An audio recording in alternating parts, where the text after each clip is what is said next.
Assalamualaikum warahmatullahi wabarakatuh, anak-anak ibu semua.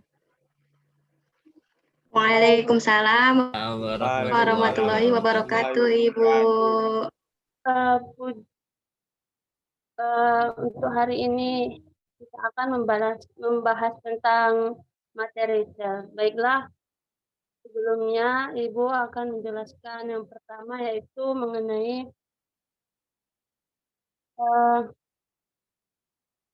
Dil, apanya slide-nya, Dil?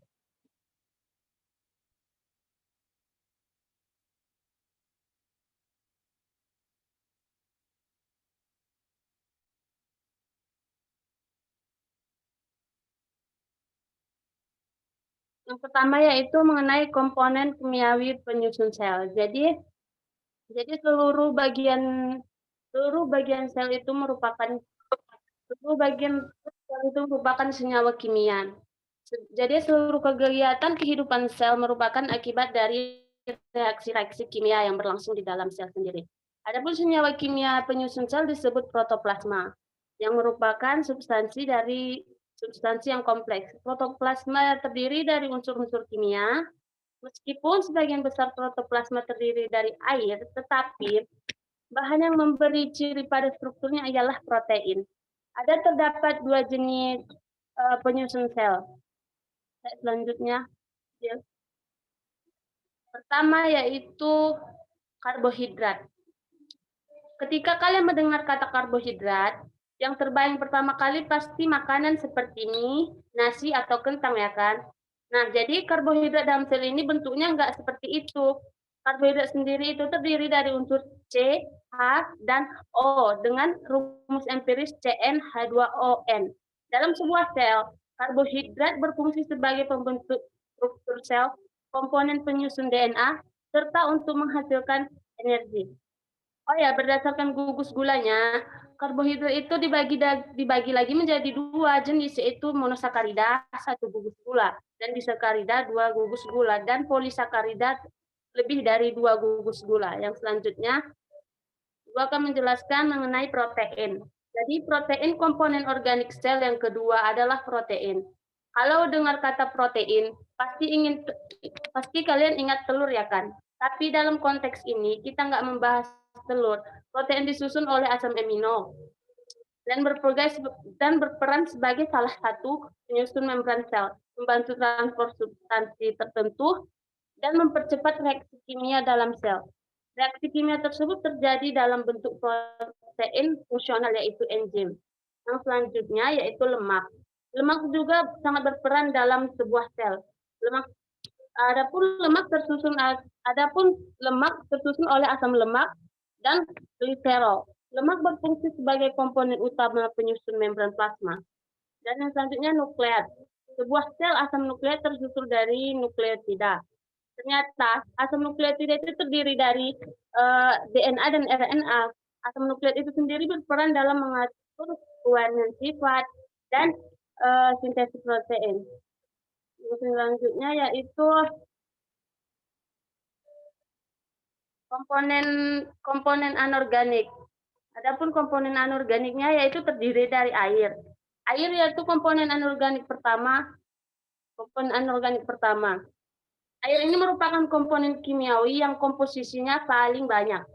Fungsi air dalam sebagian pelarut bahan organik dan anorganik serta mempercepat reaksi biologi dalam sel. Yang kedua yaitu vitamin. Dalam sel, vitamin berperan sebagai katalisator yang berfungsi untuk mempercepat reaksi kimia dalam sel. Adapun macam-macam vitamin diantaranya ada A, D, E, K, B, dan C. Ada yang selanjutnya yaitu mineral. Adapun mineral merupakan komponen organik yang terakhir. Mineral berperan dalam aktivitas metabolisme sel, mengatur kerja enzim, serta memelihara tekanan osmosis sel. Yang selanjutnya yaitu struktur dan fungsi bagian sel. Adapun struktur dan bagian sel, Ibu akan jelaskan secara singkat saja. Yang pertama yaitu membran sel. Membran sel yaitu bagian terluar yang melapisi sel. Yang kedua yaitu dinding sel. Lapisan terluar yang melapisi sel tanaman disebut dinding sel. Ini terdapat dalam sel tanaman. Yang ketiga yaitu sentrosom. Sentrosom merupakan bagian dari sel hewan. Sebuah sel hewan dapat mengandung satu, dua, atau dua sentrosom yang membantu dalam mitosis. Yang keempat yaitu kloroplas. Adalah plastida berwarna hijau yang merupakan bagian sel tanaman. Dan ini terdapat dalam tanaman juga ya. Kromoplas. Kromoplas juga merupakan organel sel tanaman yang memiliki warna bervariasi. Sitoplasma. Adapun sitoplasma yaitu campuran air dan larutan organik dan anorganik yang disebut sitoplasma. Sebagian besar bagian dari sel tersubstansi dalam sitoplasma. Semua fungsi metabolisme dan aktivitas sel hewan juga terjadi di sini. Selanjutnya yaitu retikulum endoplasma. Struktur seperti tabung yang ditemukan di dekat nukleus, di sini ada ya, Ibu gambarkan, yaitu retikulumulus tanpa dilekati ribosom dan retikulum endoplasma kasar yang dilekati ribosom. Selanjutnya itu badan Golgi. Badan Golgi adalah struktur vesikuler data yang tertumpu di atas yang lain. Bagian sel ini mengeluarkan dan menyimpan hormon serta enzim yang membantu dalam transplantasi keluar dari sel. Yang kesembilan yaitu leukoplas. Leukoplas merupakan organel sel tumbuhan yang membantu menyimpan pati atau tepung. Selanjutnya lisosom. Selanjutnya itu mitokondria, ada membran inti dan ada nukleolus, ada nukleoplasma, inti sel, ribosom, dan vakuola. Selanjutnya Ibu akan menjelaskan mengenai slide selanjutnya di pengertian dari sel merupakan unit terkecil makhluk hidup. Jadi, sel merupakan unit terkecil makhluk hidup berarti di dalam sel itu terdapat bagian-bagian yang berperan dalam melakukan aktivitas hidup sel. Cobalah kalian pahami kalimat tersebut. Unit terkecil berarti bagian terkecil dari sesuatu yang dapat berdiri sendiri. Pada awalnya, sel digambarkan pada tahun 1665 oleh seorang ilmuwan Paris yang bernama Robert Hooke, yang telah meneliti irisan tipis gabus melalui mikroskop yang dirancangnya sendiri. Kata sel berasal dari Latin cellule yang berarti kamar-kamar kecil. Jadi sel sebagai unit fungsional berarti seluruh fungsi kehidupan, aktivitas kehidupan, metabolisme, reproduksi, irritabilitas, dan digestivus, ekskresi, dan lainnya. Pada makhluk hidup bersinggungan dalam besar banyak berlangsung di dalam tubuh yang dilakukan oleh sel. Selanjutnya itu Ibu akan menjelaskan mengenai transport membran. Adapun transport membran yaitu yang pertama transport pasif. Terbagi menjadi dua yaitu transport pasif. Transport pasif sendiri merupakan mekanisme pergerakan zat terlarut yang terjadi secara spontan. Konsentrasi zat tinggi hipertonik ke konsentrasi zat rendah hipertonik. Karena perpindahan terjadi menurun gradien konsentrasi, mekanisme transport pasif tidak memerlukan energi. Yang kedua yaitu transport aktif.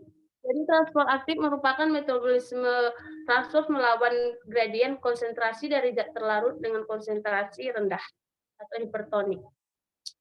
Yang selanjutnya itu adapun pembentukan protein berlangsung dalam dua tahap yaitu transkripsi dan translasi.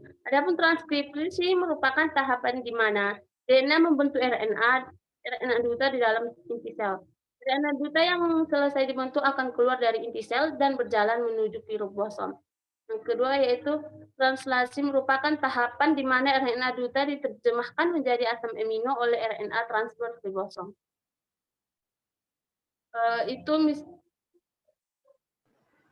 Selanjutnya itu Ibu akan menjelaskan tentang reproduksi sel yang terakhir. Adapun reproduksi sel dibedakan menjadi dua yaitu mitosis dan meiosis. Yang pertama pembelahan meiosis. Pembelahan meiosis yaitu pembelahan sel yang menghasilkan dua sel anakan yang mempunyai jumlah kromosom yang sama dengan jumlah kromosom sel induknya dan memiliki sifat yang sama dengan sifat induknya. Pembelahan ini terjadi pada perbedaan mitosis terjadi di jaringan embrional. Pembelahan mitosis berlangsung melalui beberapa fase yaitu profase, metafase, telofase. Antara pembelahan mitosis yang satu dan mitosis berikutnya terdapat satu fase antara yang disebut interfase. Interfase juga disebut sebagai fase istirahat. Baiklah, anak-anak Ibu semua, mungkin itu itu yang dapat Ibu sampaikan untuk materi sel kita hari ini. Untuk materi selanjutnya akan saya serahkan kepada teman